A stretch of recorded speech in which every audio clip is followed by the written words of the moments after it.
আপনাদের কাছে একটা প্রশ্ন রাখছি। ভারতের প্রধানমন্ত্রী নরেন্দ্র মোদী বাংলাদেশের বিজয় দিবসকে নিয়ে, মুক্তিযুদ্ধকে নিয়ে, স্বাধীনতাকে নিয়ে যে বক্তব্য দিয়েছেন, আওয়ামী লীগের কোন স্তরের নেতা কর্মীকে আপনারা কি দেখেছেন কোন প্রতিবাদ করেছে? তার মানে তারা মনে প্রাণে বিশ্বাস করে যে এই বিজয় আসলে ইন্ডিয়ার বিজয়। সুতরাং তাদের এই স্বাধীন সার্বভৌম বাংলার মাটিতে থাকার কোন ইখতিয়ার নাই। রাষ্ট্রনীতির মূল কথা, 1971 সালে ভারত আমাদেরকে সহযোগিতা করেছিল ভারতের স্বার্থের জন্য। আমরা ভারতের সহযোগিতা নিয়েছি আমাদের স্বার্থের জন্য। প্রয়োজনে বন্ধুত্ব হয়, কিন্তু যখন আপনি ক্ষতি করবেন সেই বন্ধুত্ব আর থাকবে না। তাই বলছি, ভারতের সাথে আমাদের বন্ধুত্বের দিন আর নাই, শেষ হয়ে গিয়েছে। আমরা ভারতের জনগণের উদ্দেশ্যে বলবো, যেই বক্তব্য আপনার দেশের অগ্র হিন্দুত্ববাদী আগ্রাসী প্রধানমন্ত্রী দিয়েছেন, আপনারা কি তার সেই বক্তব্যের সাথে একমত কিনা? আমরা মনে করি আপনারা কখনোই একমত হবেন না। এই যে ভারতের পররাষ্ট্র সচিব, তিনি বাংলাদেশে এসছে, আমরা যেটি জেনেছি তিনি ক্যান্টনমেন্টের সময় কাটিয়েছেন, যেটা প্রধান উপদেষ্টা জানেন না বা ফর্মালি যেটিকে জানানো হয় নাই। এটি কিভাবে সম্ভব? বাংলার মাটিতে 5 আগস্টের পরে এই গণহত্যাকারী, এই ফ্যাসিবাদের অন্যতম মূল নায়ক ওবায়দুল কাদের কিভাবে 3 মাস 5 দিন আরাম আয়েশ করে নিশ্চিন্তে নিরাপদে তিনি বাংলার মাটিতে থাকে? এখন আমাদেরকে প্রশ্ন করতে হবে, আঙ্গুল তুলতে হবে অন্তর্বর্তীকালীন সরকারের দিকে। আপনারাও কি তাহলে এই ভারতের সাথে, আওয়ামী লীগের সাথে আপোষ করে দেশ চালাচ্ছেন কি না? সেই উত্তর কিন্তু দিতে হবে। আপনাদেরকে কড়াভাবে কথা বলতে চাই নাই, কিন্তু বলতে বাধ্য হচ্ছি। কারণ একদিকে এই বাংলার মাটিতে ওবায়দুল কাদেররা নিরাপদে থাকে, অপরদিকে যখন দেখছি আমার বিপ্লবী ভাইদেরকে চোরাগুপ্তা হত্যা করা হচ্ছে, আপনারা সেটিকে ঠেকাতে পারছেন না। শুনলাম যে কয়জনকে গ্রেপ্তার করছে?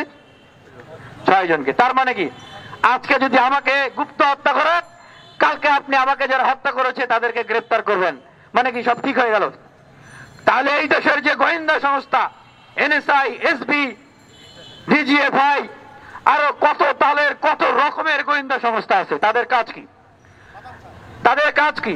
তার মানে বুঝতে হবে যে আপনারা ব্যর্থ, তারা আপনাদের কথা শোনে না। এই রাষ্ট্র পরিচালনা করতে এই অন্তর্বর্তীকালীন সরকার ব্যর্থ।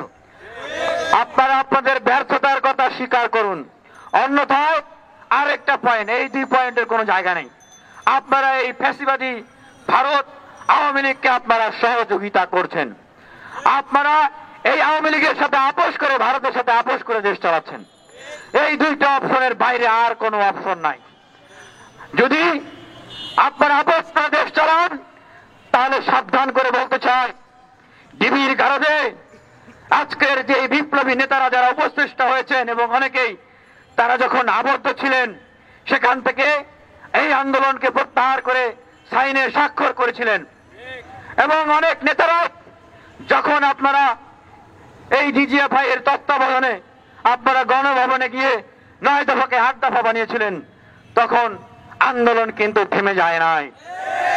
অনেক ছাত্র বন্ধুরা তারা আন্ডারগ্রাউন্ড থেকে আন্দোলনের ঘোষণা দিয়েছে। রাজপথে হাজার হাজার লক্ষ লক্ষ তরুণ তরুণীরা, ছাত্র জনতারা বুলেটের সামনে, ট্যাঙ্কের সামনে, কামানের সামনে বুক টিকিয়ে দিয়ে কিন্তু এই আন্দোলন চালিয়ে গিয়েছে। সেই বিপ্লবীরা কিন্তু মরে যায় নাই। ভাববেন না আপনারা জনগণকে যা বলবেন জনগণ তাই করবে, তাই শুনবে। আপনারা যদি ভারতের সাথে বা আওয়ামী লীগের সাথে আপোষ করে দেশ চালান, আর আমরা এই যারা রক্ত দিয়েছি, জীবন দিয়েছি, আমরা এই লক্ষ লক্ষ তরুণ তরুণীরা সেটা মেনে নেব। সুতরাং কথা স্পষ্ট, আমরা যে আকাঙ্ক্ষা নিয়ে রক্ত দিয়েছি, জীবন দিয়েছি, সেই আকাঙ্ক্ষা পূরণে কাজ করতে হবে। আমরা দেখলাম একজন উপদেষ্টা তিনি বলছেন যে রাজনৈতিক দলগুলোকে নাকি তাদেরকে ব্যর্থ করার জন্য কাজ করতেছে। আরে ভাই, রাজনৈতিক ছাত্র সংগঠনগুলোই যদি আপনাদেরকে ব্যর্থ করার জন্য কাজ করে, আপনারা তো 24 ঘন্টাও টিকতে পারবেন না। এই রাজনৈতিক দলগুলোরই তৈরি, এই রাজনৈতিক ছাত্র সংগঠনগুলোরই তৈরি এই বৈষম্য বিরোধী প্ল্যাটফর্ম।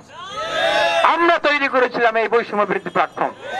সময়ের প্রয়োজনে আমরা তখন এটিকে বলেছিলাম যে এটা অরাজনৈতিক প্ল্যাটফর্ম, কারণ রাজনৈতিক রঙে আসলে তখন এই আন্দোলন আমরা দাঁড় করাতে পারতাম না।